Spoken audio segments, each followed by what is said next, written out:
अगर आप भी इंस्टाग्राम चलाते हैं तो अक्सर स्क्रॉलिंग करते हुए या रील देखने पर एकदम से बीच में कोई इन्फ्लुएंसर आ जाता है और अपने कंटेंट से अलग बात करने लगता है ज्योतिष के बारे में। सरल भाषा में कहें तो एक पर्टिकुलर एस्ट्रो ऐप के बारे में।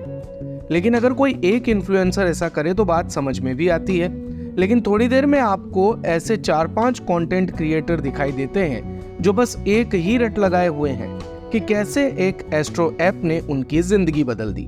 लेकिन क्या ये सब कुछ वाकई में हुआ है या अपने प्रचार के लिए स्टार्टअप ने मोटा पैसा खर्च किया? जी हाँ, स्टार्टअप। बीते कुछ सालों में भारत में स्टार्टअप की स्पीड 5वें गियर में दौड़ रही है। तकरीबन रोज नए स्टार्टअप ओपन होते हैं। ऐसे में अगर कोई स्टार्टअप साल भर में 94 करोड़ का प्रॉफिट बनाए तो उसकी बात होनी जरूरी है। हम बात कर रहे हैं एस्ट्रोटॉक ऐप की, जिसने साल 2023-24 में 94 करोड़ का प्रॉफिट बनाया है।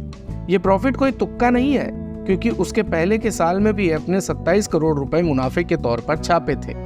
कंपनी का पिछले साल का ऑपरेटिंग रेवेन्यू 651 करोड़ रुपए है। 250 करोड़ की फंडिंग है।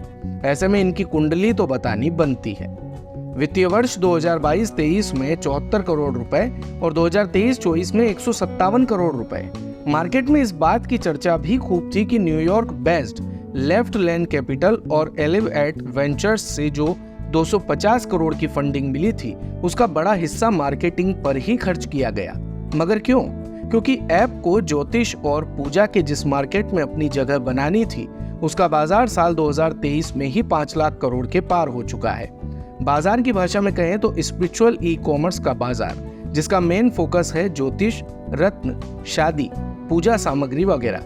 हाल ही में इसमें एक और सेगमेंट तेजी से उभरा है, ई पूजा, जिसमें पुजारी दूर बैठकर ऑनलाइन पूजा करवाते हैं। ऐसा भी नहीं है कि एस्ट्रोटॉक इसमें अकेला है, कई और प्लेयर पहले से मैदान में है। मतलब मार्केट तो वाकई बहुत बड़ा है, पर व्यवस्थित नहीं, और इसी का फायदा उठाया एस्ट्रोटॉक ने। साल 2017 में नोएडा के अनमोल जैन और पुनीत गुप्ता ने इस ऐप को स्टार्ट किया था। आज की तारीख में ऐप के पास लगभग 45 लाख पेड सेशन है।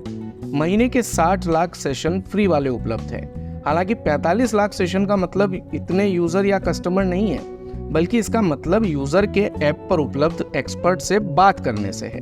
ऐप पहले यूजर को कुछ सवाल मुफ्त में पूछने देता है और फिर पैसा देना पड़ता है। ऐप दावा करता है कि यूजर और एक्सपर्ट के बीच की पूरी बातचीत गोपनीय है।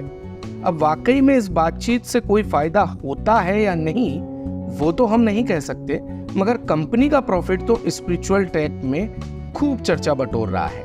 लेकिन देखना दिलचस्प होगा कि सबका भविष्य बताने वालों का आगे का भविष्य कैसा होगा, क्योंकि दूसरों का भविष्य बदलने का दावा करने वालों ने फिलहाल अपना तो वर्तमान बदल ही लिया है।